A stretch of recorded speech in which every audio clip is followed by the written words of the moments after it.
This is The Voice of Russia in London. I'm Alice Lanyadou.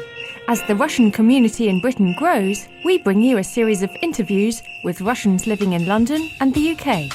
What brings Russians to the UK? What do they like about it and dislike? And what do they miss about home? We try to find out.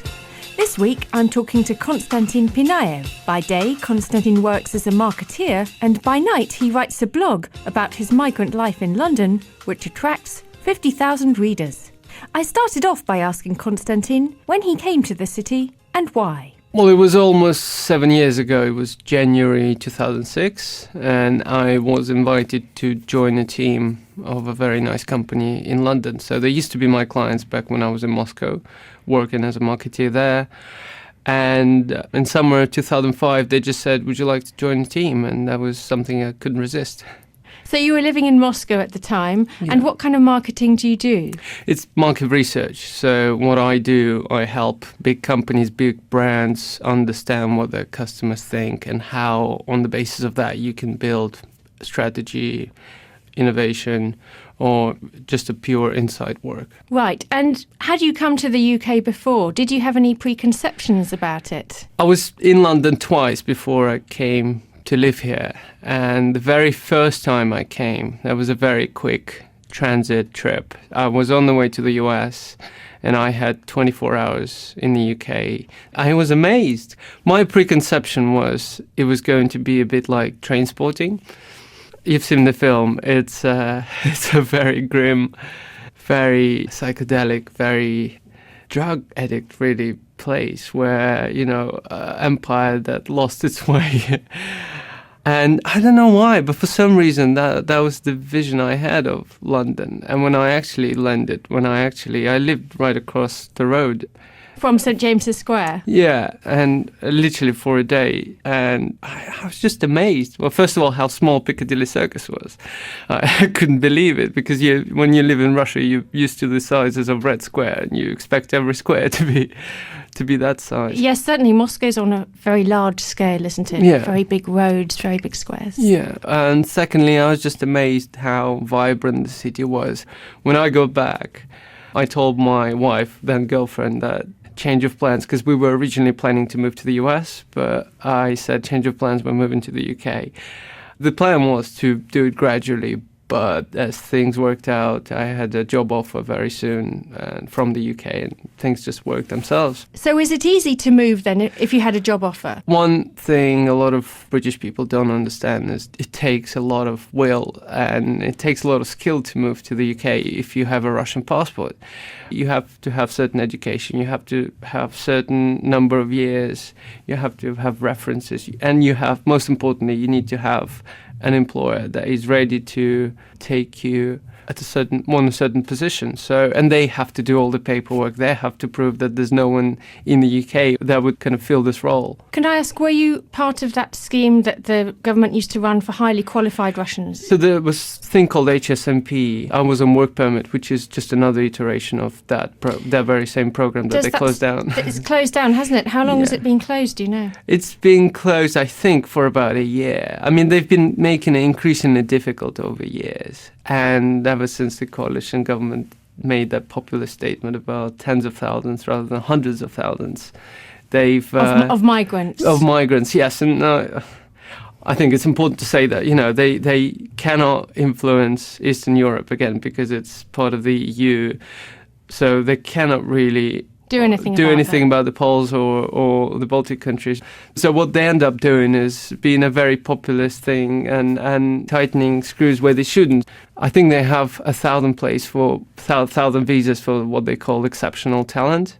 And last year, they only gave 37 of those. How was your vision of the UK? How has your idea of the UK changed over the years by what you saw and experienced here? I think I grew to love London even more. I think, strangely, it's one of those cities that you take time to fall in love with properly.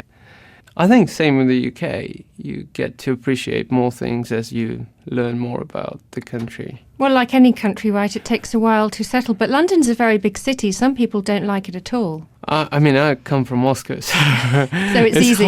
London is half the size, and Sure, but you had a network of family and friends there. That must have been hard to leave behind. True, and I think a lot of people underestimate how difficult it actually can be to move countries and actually leave all your network behind. I mean, mind you, I moved 7 years ago. At the right Facebook time. almost didn't exist. But that it was is something, difficult to keep in touch. That is something I wanted to ask about, not so much the Facebook thing, but the conversation in Russia that, as you know, is ongoing about we've got to leave Russia, people talking about leaving Russia, but not actually leaving or not being prepared to leave. I wanted your view on that. I mean, I mentioned I had a blog, and about 2 years ago, I wrote a blog post. It was something named like 10 reasons to leave and 10 reasons to stay. People think a lot about 10 reasons to leave, but very few actually think about reasons to stay.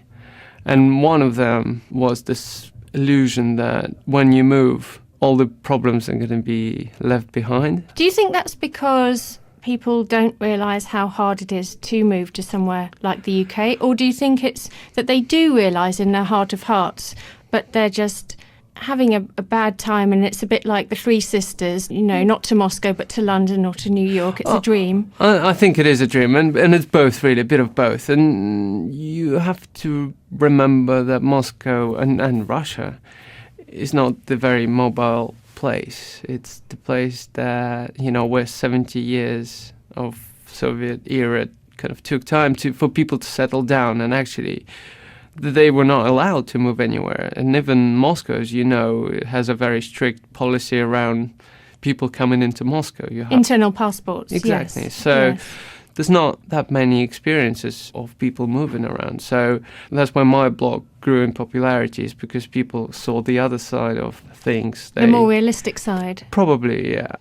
One of the things on that list was be prepared for a massive downshifting, because there's absolutely massive opportunities in Moscow. You know, business grows as it never did, and you can become a CEO at 25. And when people move here, they are surprised how tough competition is, how slow the companies grow. What do you miss about Moscow life? I do miss the crazy pace of life and the growth. The dynamism. The dynamism and the pace the economy grows. It is fantastic when things change so fast. But do you think it is for everyone? Because one of the feelings I had sometimes in Moscow was that you often seem to have a choice as a Russian, it seemed to me, as an outsider, to have either a great job where you work all hours God sends, or a very low-paid but maybe interesting job where you just can't survive on the salary, and not much in between. And one of the things I noticed after 10 years in Russia, moving back here, was the options women had here. They may not earn a good salary, but I saw many more women who were working 3 days, 4 days, sharing childcare, having a few more options. I got the impression in Russia that if you have a great job, you can't afford to negotiate those things so often. Am I right? I think it's probably true in certain industries. I mean, it's totally true about women. I think it's hard work for women in Russia. What amazes me is that they don't tend to grab opportunities. They don't ask for them. They don't... Well, a lot of them, I can't speak for every woman, of course, but they seem quite comfortable in that position. A lot of the time, they're quite happy to be a housewife, for example, which is really amazing to me, I think. Perhaps also women in Russia are tired of that dual role of having to be a housewife and a worker, and maybe they're sick of that. It's true. What does your wife do here, Konstantin? Well, this week she's going to nursery with my daughter, which is 9 months old. As of next week, she's going back to work.